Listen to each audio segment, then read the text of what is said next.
Okay, we'll start with our next topic. Okay, the last few topics which are remaining. So in that, first one is about metal carbonyls. Okay, the first topic which I'm going to discuss is about metal carbonyls. So now what are these metal carbonyls? Metal carbonyls are, these are organometallic compounds. Okay, they are organometallic compounds right here.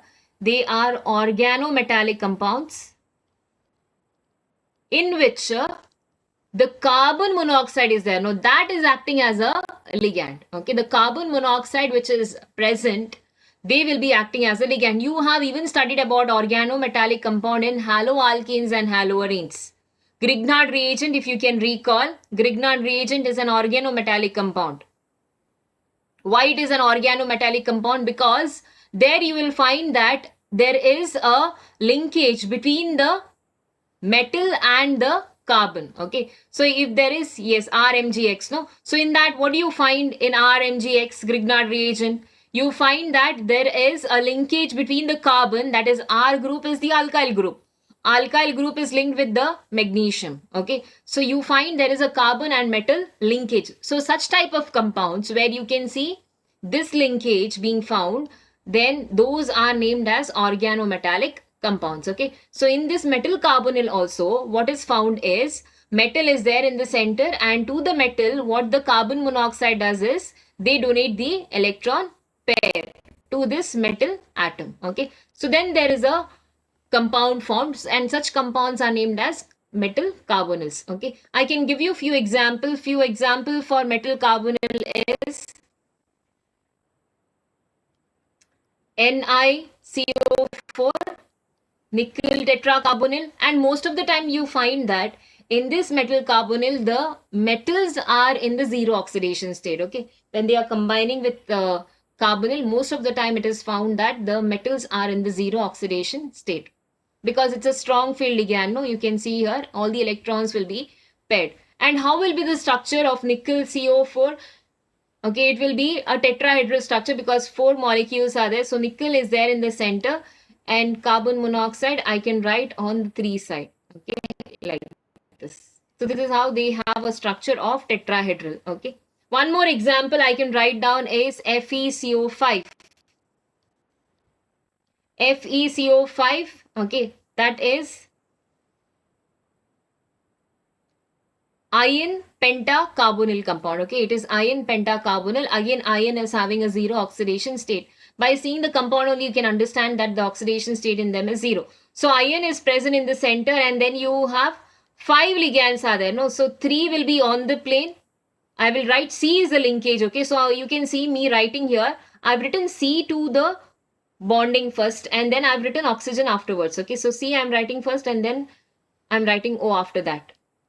So 3 will be on the plane, and 2 will be up, and 2 will be below. So if you join this structure, you will see that there is a triangle generated on the plane, and then you see one pyramid up and one pyramid down. So that is, they are having a triangle bipyramidal geometry. Okay, few more examples are there. One more example I will give you, that is CrCO6. So 6 ligands are there, and always whenever you have a 6 ligand, there is no other geometry what you have studied. It's only one, that is octahedral. Okay, so the geometry over here, it's octahedral, where Cr, that is chromium, is in the center, and you will find on the plane, one CO above and one CO below. So if you draw the lines and check out the geometry, it's octahedral. Okay, you can see on the plane 4 ligands are there, and then when you join them together, you can get 4 faces above and 4 faces below. Okay, so that is about the metal carbonyl. Okay, what I said is metal carbonyls are nothing but they are organometallic compounds in which you find that the carbon monoxide, okay, the carbonyl group is acting as a ligand. So in this, you will be able to see there is a metal and the carbonyl bond generated. Okay, where the ligand is donating the electron to the metal. Examples I've given to you here. Now, next thing what we need to discuss, okay, about the metal carbonyl is how the bonding in the metal carbonyl takes place. It is found that metal carbonyl bonds are quite stronger than any normal ligand bonding. Okay, so that we need to discuss why that metal carbonyl bonding is stronger and what is the speciality in this kind of bonding. So let us discuss that. For this, you need to have an idea of chemical bonding. Okay, if you don't have the idea about that, then you will find it little here and there, but then I will try to give you all the details as much as possible. Okay, so wherever it is required, those things you remember. So we are going to discuss the bonding in carbon. Okay, bonding in carbon.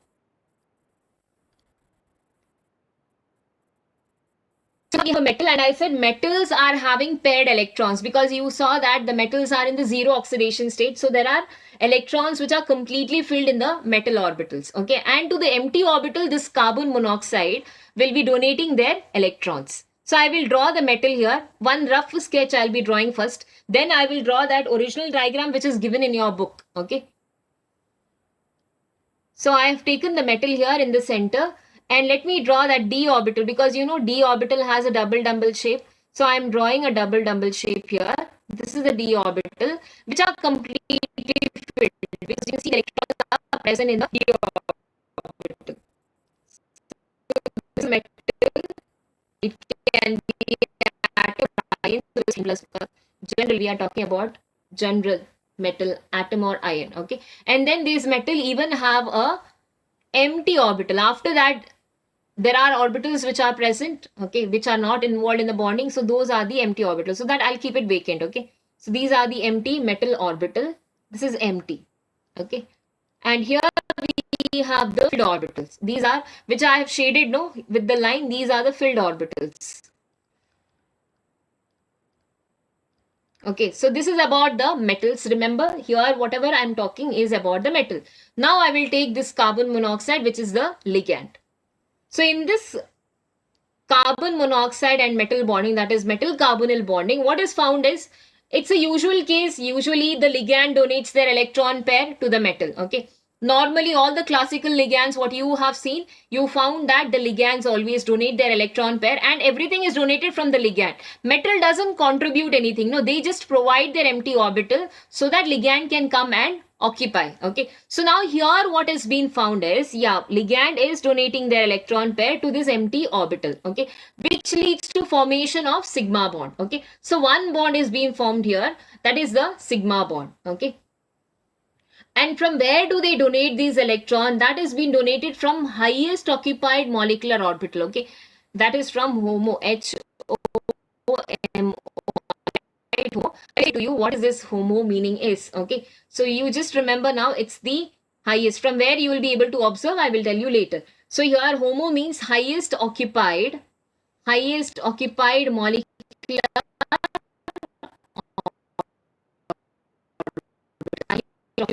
the ligand. These electron pair is being donated to the empty orbital of the metal. Now in turn what is being observed is, usually this is one type of bonding which we observe, but in the metal carbonyl what is found is, okay, this ligand, once they have donated this metal, what they do, they also donate their electron pair. Okay, this which are filled here, the filled orbitals of the metal is again donated to the ligand. Okay, so that is given to the lowest unoccupied molecular orbital of the ligand. Means imagine that there is empty orbital of the ligand which is present and towards that it is being donated. We call them as LUMO, LUMO. Okay, this stands for lowest unoccupied molecular orbital. L stands for lowest unoccupied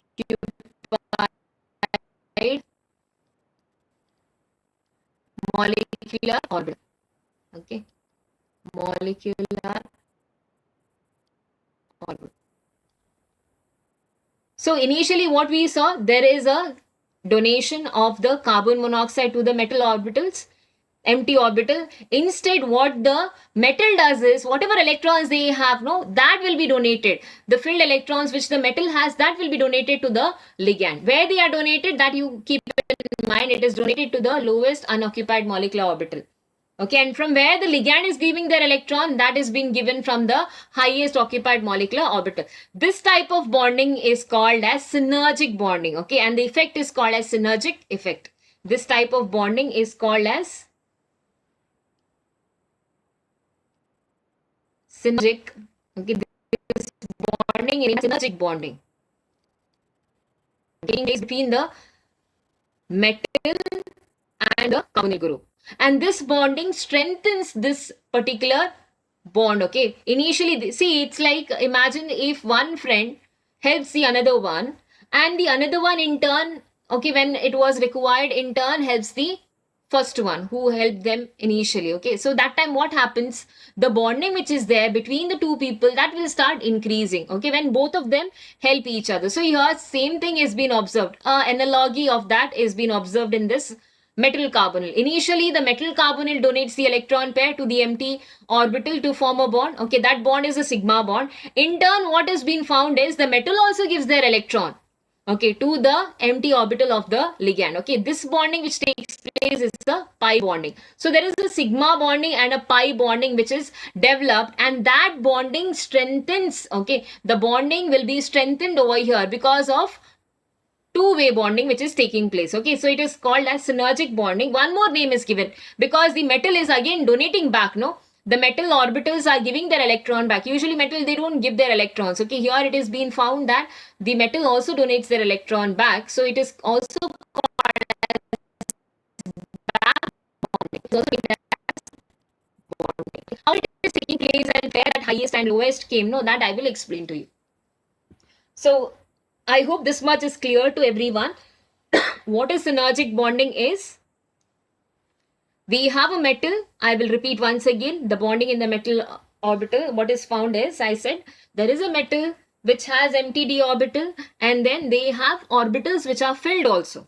Okay, and like in usual case, the carbon monoxide, which is a ligand, they donate their electron, okay, to the empty orbital of the metal. But then in turn, what we are saying is, in turn, the metal also donates their electron pair, okay, the electron pair to the ligand. Okay, so this type of bonding which has been done, okay, the bonding is called as synergic bonding. The synergic effect.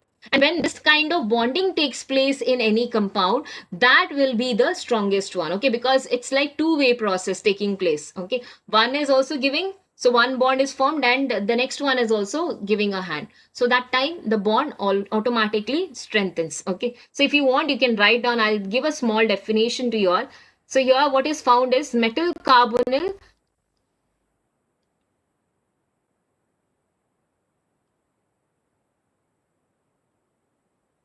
So pi bond, I'm talking about the pi bond. Okay, metal carbonyl pi bond.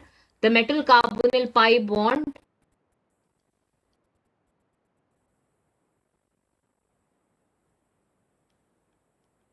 which is formed, you can take down this, which is formed by donation of electron pair, from a filled d orbital, of the metal into the vacant, it will go to the anti-bonding. I will explain that later to you. Okay, into the vacant anti-bonding particle of carbon monoxide. Okay, this bonding is called as synergic bonding. And what is the result of this bonding? It strengthens the carbon metal sigma bond. Okay, it strengthens, this is the cause of it, it strengthens the metal carbon sigma.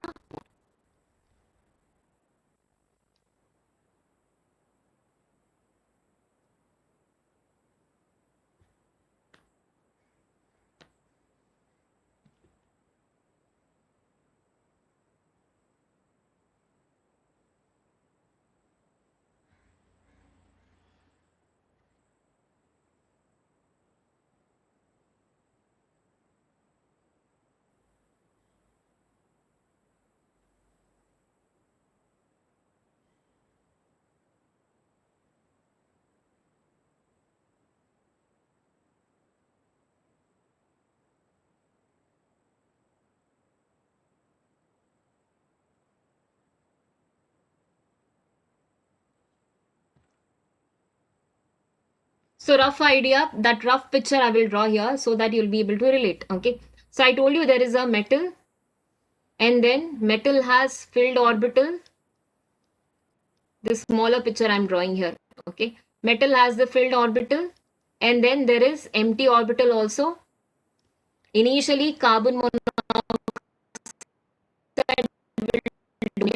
After that, what is found is the metal also donates their electron pair from the filled orbitals of the d of the metal.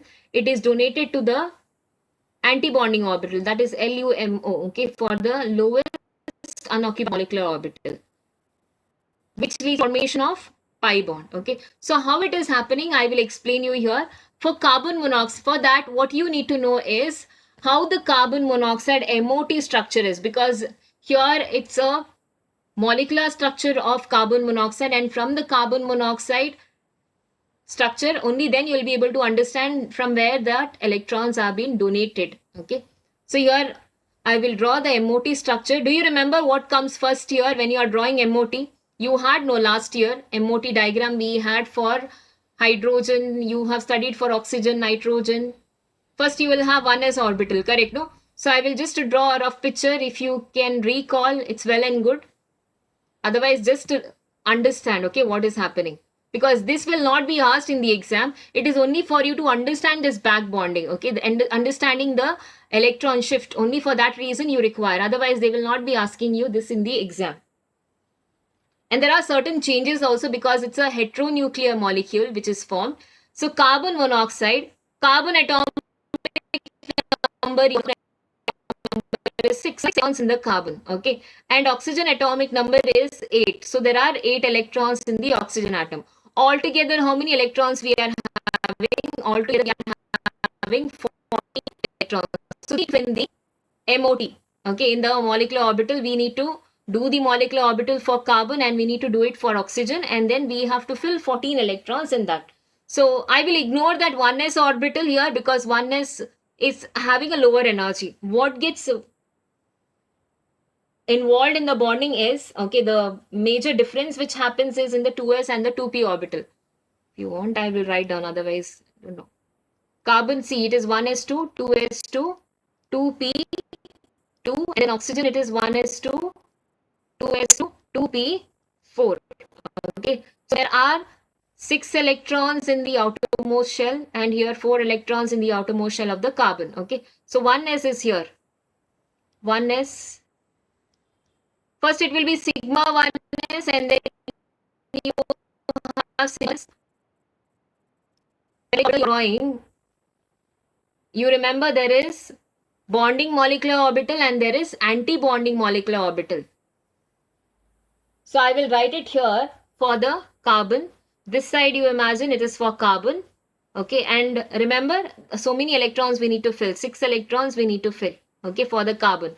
And this side I'm taking it for oxygen. So we need to fill so many electrons in the oxygen atomic orbital.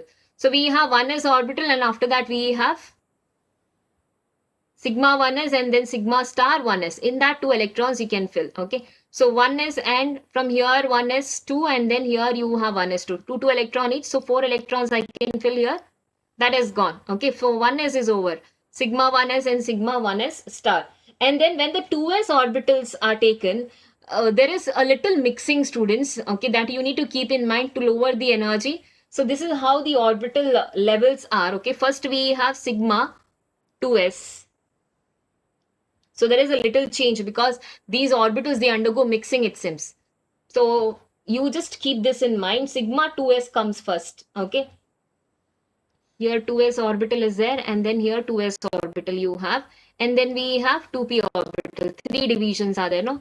So, and then here also you have 2p orbital. These electrons we need to fill. And total electrons in 2s, it is 2 only, no? So total electrons will be 4. Okay. And then in the p orbital, I will distribute the electrons in the p orbital. 2p is having 2 electrons in the carbon, and this 2p orbital has 4 electrons in the oxygen case. So 4 electrons are here. Okay.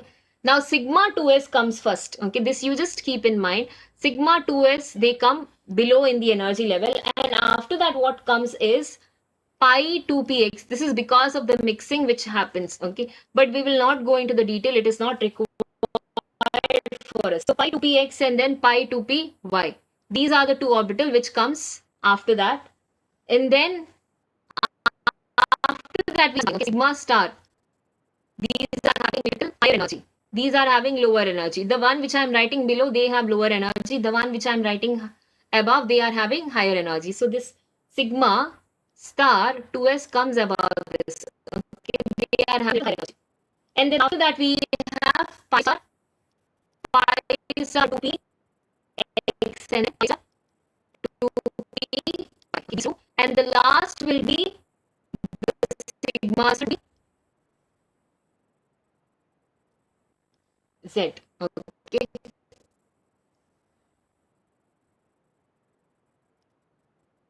The orbital which is being arranged, how they are. Sigma 2s you are having, after that here there is sigma star b z orbital. That comes here. This is S1.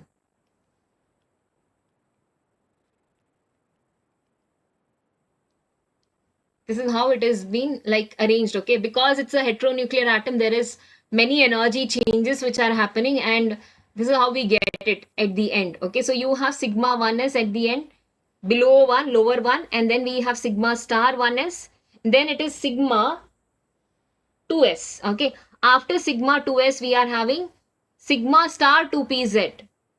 Sorry, sigma 2pz. Written sigma star. Sigma 2pz should be lower energy. No? Sigma 2pz. Okay, then above that we have pi 2px, pi 2py. Then sigma star 2s, pi star 2px, pi star 2py. Now I will fill the electrons here. 2 electrons we have in 2s orbital, and 2 electrons we have again in 2s orbital of oxygen. Okay, so this if I have to fill, I will get 2 electrons here in this sigma 2s.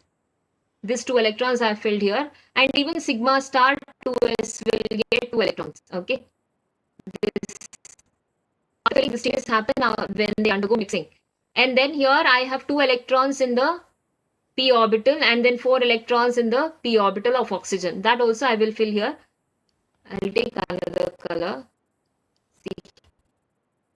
1, 2, 3, 4, 5, 6 we are having. Okay, so 1, 2, 3, 4, 6. So what remains empty here is pi star 2px and pi star 2py. And the one which is at the above level, okay, the highest occupied orbital which we are having, that is sigma star 2ps. So this is the highest which I was talking about as HOMO, the highest occupied molecular orbital, that is sigma star 2s. Okay, and the highest, that is the lowest unoccupied molecular orbital, that is this one, pi star 2px and pi star 2py. So here what is happening is, from the highest occupied molecular orbital, from this electrons, it will be giving the electrons to the metal. Okay, this is the electrons which are given by the ligand to bind with the metal, and when the metal gives the electron, okay, that metal electron which is given, that will go here, okay, to this lowest unoccupied molecular orbital. Either it can go to this pi star 2px, because both of them are having equal energy, so it is said it can go to any one of it. Okay, either it will go to pi star 2px or it will go to pi star 2py. Okay, so when we are drawing here, this is how the energy diagram is. Okay, now when you are drawing this synergic effect and showing metal, you will draw in the center. This you show as it is, like how I did in the initial case. Okay, so here we are having empty orbital, and this side we are having the filled orbitals of the metal. You can see this, it's a filled orbital of the metal. Okay, and here I said it's an empty orbital of the metal. And then we have carbon monoxide. See, carbon monoxide, they are having a triple bond. Okay, and the carbon is the one who is donating this electron. You can see here 1, 2, 3. You will understand by seeing the valence electrons of the carbon. 1, 2, 3, 4, 5. Okay, these are your first PUC topics. Okay, few of the topics are first years, and then you find 2 electrons here. So you will see that the carbon carry negative charge and oxygen carries a positive charge because of the number of electrons. Here carbon supposed to have 4 electrons. No, in their valence shell 4 electrons are there. But then they found to have more electrons. So they carry a minus charge.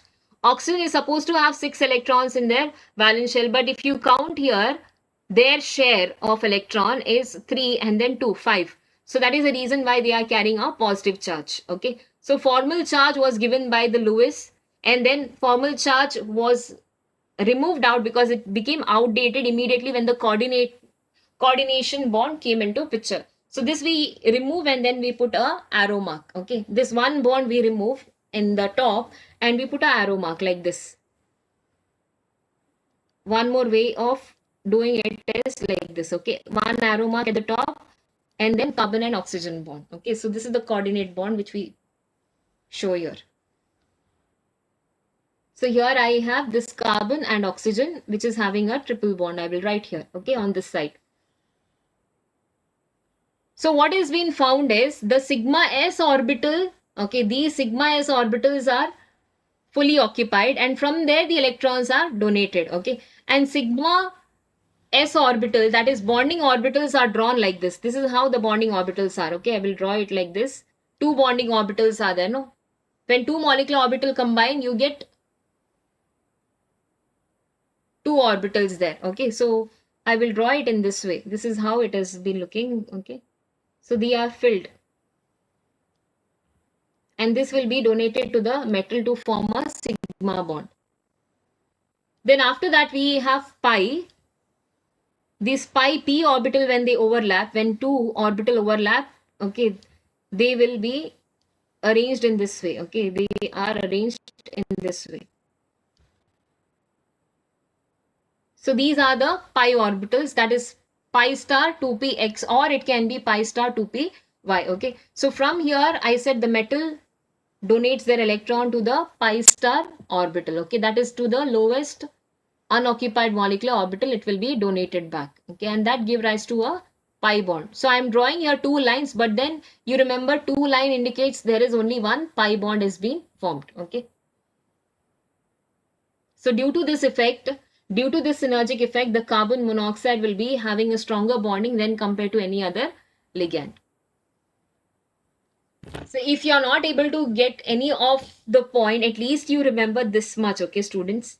I know there are many things to keep in mind, and I have just made it very short. I can even explain about this, how these are being formed. That depends on the molecular orbital and the bonding molecular orbital, anti-bonding molecular orbital. So there are many concepts here and there.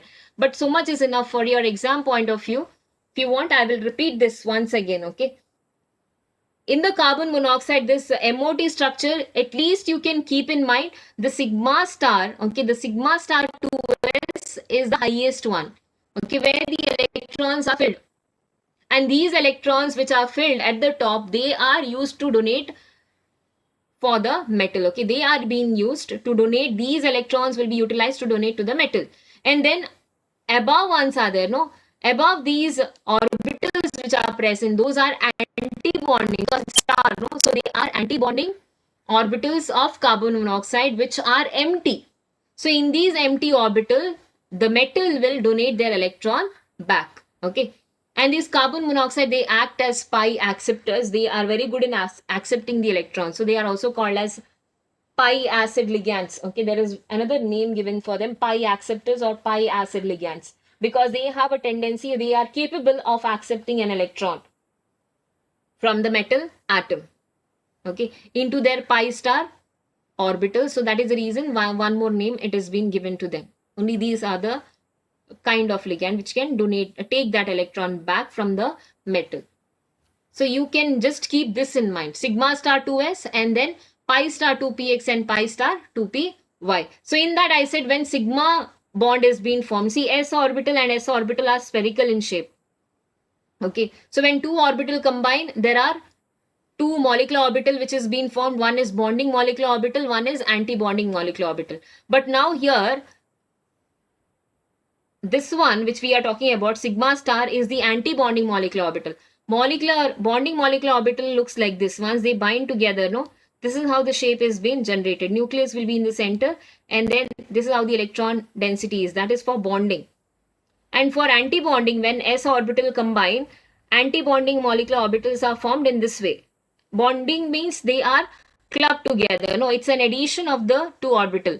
And antibonding means it's a subtraction of the two orbitals. So these two orbital will go far from each other. Center you will be having the nucleus. Okay.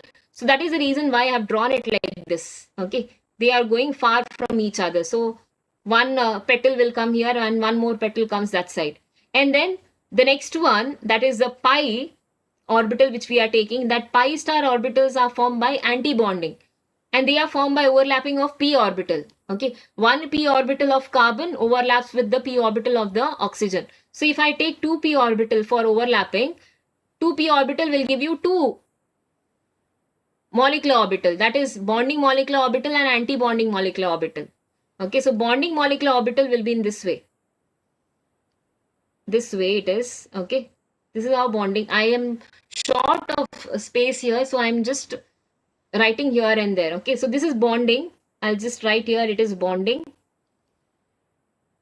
And then anti-bonding, no, it is like this, students. See, this way. This is okay. So 2 will come this side and 2 will go other side. So this is the one which I've drawn here. These are anti-bonding. No, anti-bonding are formed by subtraction. Bonding are formed by addition. So it's the anti-bonding of the sigma orbital and the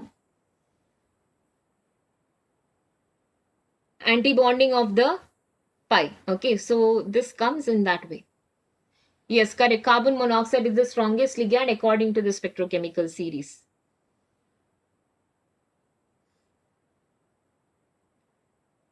So synergic bonding is what? On the whole, okay, in simple word, ligand gives the electron to form sigma bond. In turn, metal gives the electron back to the ligand to form a pi bond. Okay, so there are two types of bonding which is being generated, which strengthens the overall bonding, and that bonding is called as synergic bonding. Simple. Okay, in 2 words, I have 2 sentences I have finished it. One bonding I said, it's the carbon and that is the carbon monoxide and the metal forming a sigma bond. In turn, the metal gives their electron back from the d orbital to form the pi bond. Okay, so this whole phenomenon strengthens the bond, and that effect is called as synergic effect. The bonding is called as synergic bonding. Yes, this much would be enough if you are able to remember.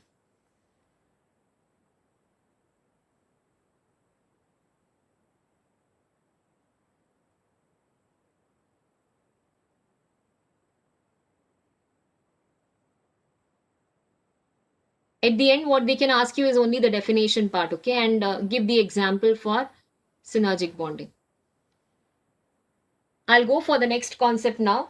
The next one, what you need to study is the stability of the complex, okay.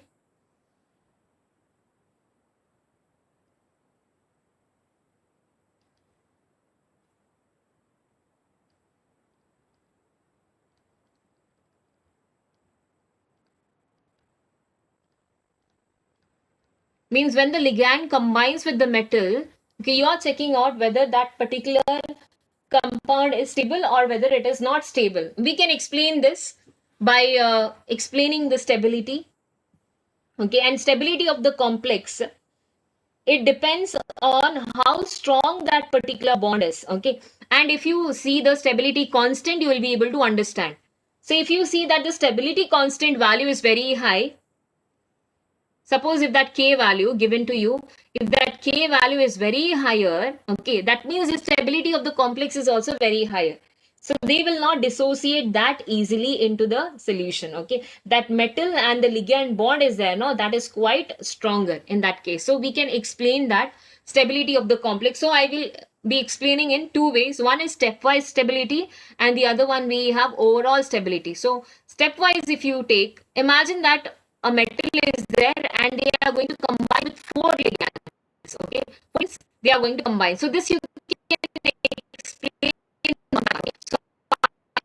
So now the stepwise stability.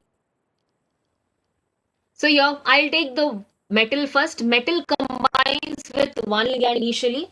So metal will combine with one ligand and then ml will be formed. So you can write the stability constant like how you were writing the equilibrium constant, no students. When you were writing the equilibrium constant, if you remember, we write the concentration of the product divided by concentration of the reactant, correct? No, so here the product side you are having ml and the reactant side you have m and then l. So I will write down this as, because it's for first ligand, I will number this constant as K1. Stability constant, I am taking that as K1. So K1 is equal to ml divided by concentration of m and then concentration of the ligand is present. So if there are many ligands, you will write them as power. Normally how you write the equilibrium constant, no, like that only we have to write. And then you have to calculate this. Take the concentration of the metal and then take the concentration of the ligand and find out how much is the concentration of ml is found. If you divide both the values, you will be able to get whether the particular compound formed is stable or not. Okay, suppose if your this value comes out to be higher than compared to your ml value, that means what? They are stable when they are combining with the ligand. Okay, so that is how we find out. So I will continue this. We can combine. I said there are 4 ligands which are formed. So ml I will combine with another ligand, then I will get ml2. So the second constant is ml2. Okay, ml divided by ml and then l. Okay, next with the third ligand also we can do. So third one, L, I'm taking the third one. Okay, already it has been combined with 2 ligand. So that you can combine with the third one, you will get ml3. So K3 you can write as concentration of ml3 divided by ml2 and then L. The last one, ml3, you are combining the fourth ligand. Okay, the last ligand, you can combine with the ligand to give ml4. Okay, so you can write K4 is equal to ml4 divided by ml3 into L. Okay, so these are the stepwise stability constant. Means each and every step you are counting out whether the particular compound which is being formed during the reaction, whether they are stable or not. Okay, now instead of doing this stepwise, you can even calculate the overall stability of the complex. Okay, we can even calculate the overall stability. Like I will directly take the metal and combine with the 4 ligands. Okay, so then how will I get that stability constant? How can I represent that? See here.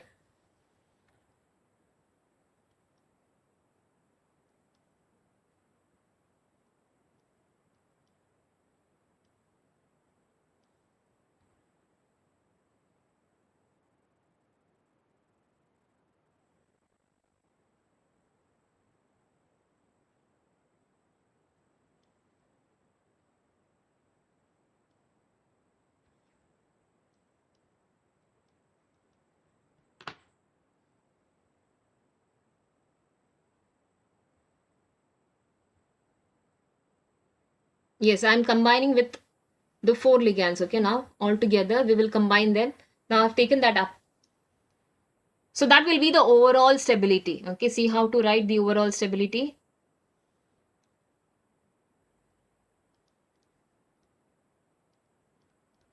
Overall stability, we are combining with all the 4 ligands together. M4L combine together to give you ml4. Okay, that we denote as beta 4. Okay, don't take them as K4.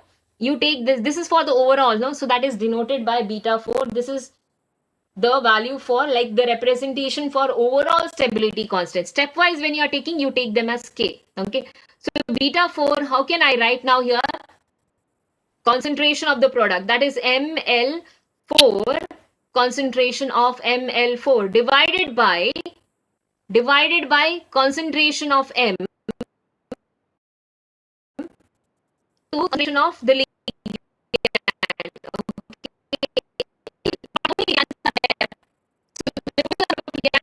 So we'll be writing that as power 4. So you have to check out what is a coefficient. Whatever coefficient you are getting, that you will take them as power. Okay, remember that. Now there is a relationship between the stepwise and the overall stability constant. Okay, so you can have a relationship between both of them. Okay, and that is related as,